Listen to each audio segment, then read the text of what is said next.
नमस्कार प्रभाती किचन रे आपण समस्त को मो तरफ अनेक अनेक स्वागत।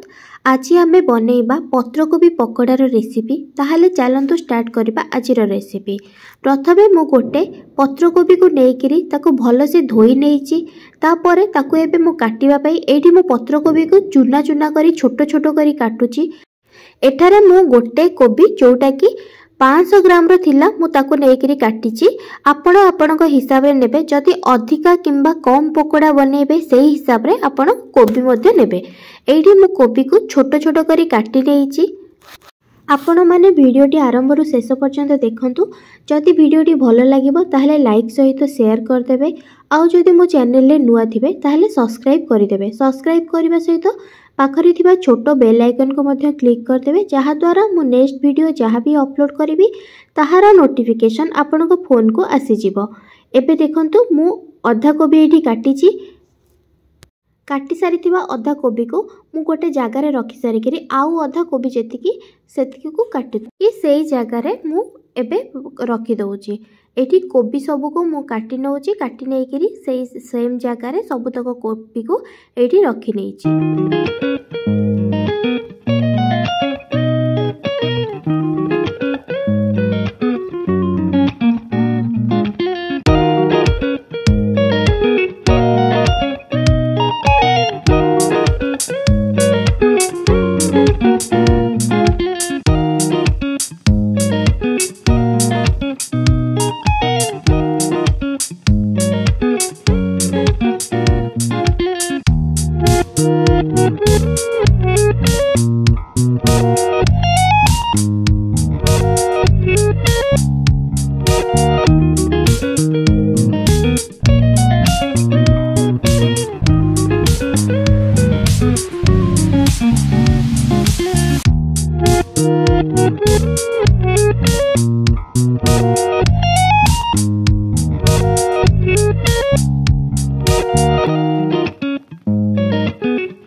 एठारे मोर सबुतक कोबी कटा सरीची।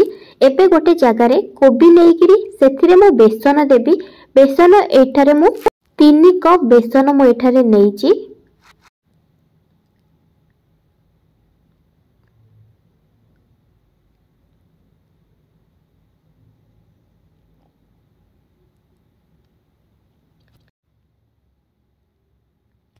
बेसन दे सारिबा परे एठारे 2 चम्मच मु लूण देइची। लूण 2 चम्मच दे सारिबा परे एठारे मु हळदी देइची। हळदी जोटा कि मु एठी 1.5 चम्मच देइची। आपण आपणक हिसाब रे लूण एवं हळदी स्वाद अनुसार देबे। तापरे एठी मु आउ किछि मसला देइची, जेमिति कि लंका गुंड 1 चम्मच, जीरा गुंड 1 चम्मच, गरम मसला 1 चम्मच, धनिया गुंड 1 चम्मच, दालचीनी गुंड 1 चम्मच, ता सहित चिकन गुंड मध्ये एठारे मु 2 चम्मच देइची। एठारे मु सब मसला तक दे सारिची। एठी सब मसला दे सारिबा परे एठारे मु किछि पानी देबी। पानी अल्प देइकिरी तापरे सेटा को गोळेइबी। गोळेइबा परे आउ टिके पानी मध्ये देइकिरी मु एठी गोळौची। आपण अल्प अल्प पानी देइकिरी गोळेइबे, जेमति कि एठी बेसनटा बेसी बहलिया कि बेसी पानिया मध्ये हेइ जिवनी। बैटरटा आर भलो हबो बोली सेही हिसाब रे अल्प अल्प पानी देइकिरी गोळौथिबे। एठी मु अल्प अल्प पानी नेइकिरी सेटा को भलो से गोळेइ नेइची।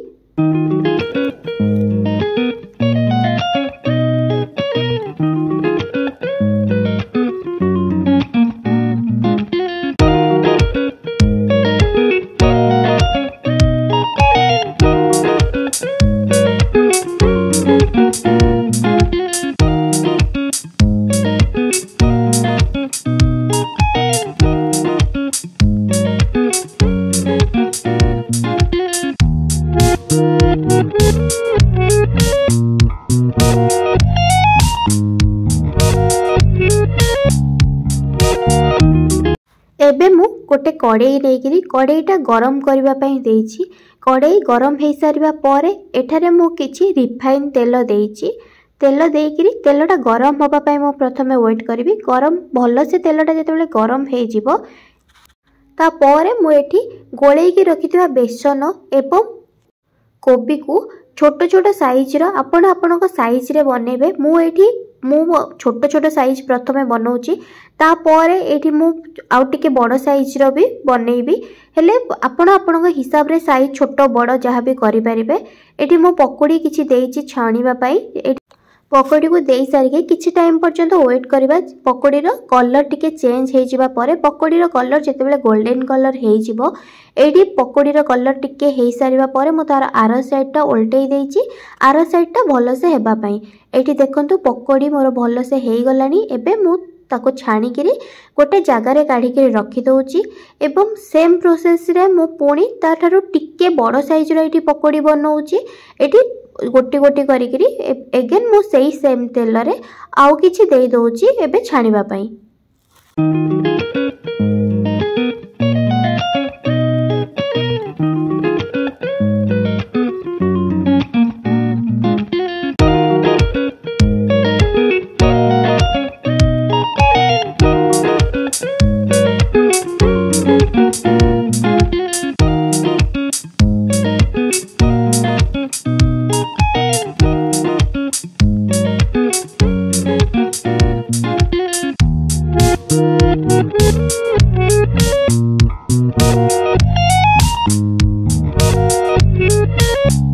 एबे पकोड़ी तक भल से हो गलानी यही सब पकोड़ी को मुझे भल से छाणिकी भल से छाणी दउछि छाणिकी से सेम प्लेट रे पकोड़ी छाणिकी रखीदेवी एबे सेही सेम तेल रे आउ किछि पकोड़ी से छोट छोट बड़ बड़ साइज रो मो पकोड़ी एठी बनै तार शेप बनैकिरी एठी मु आउ किछि दउछि छाणीबा पई।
सबुतक पकोड़ा आमर हो गलानी सबुतक मु छाणिकी रखी आपण मैंने भी यही प्रोसेस रे बनातु एवं केमती लगुच मो सहित कमेंट सेक्शन रे शेयर करेंगे। आशा करुच्ची कि वीडियोटी आपको भल लगी आदि भल लगी ताले लाइक सहित शेयर करदे आउ जदि मो चैनल रे नुआ थिबे ताले सब्सक्राइब करदे। धन्यवाद।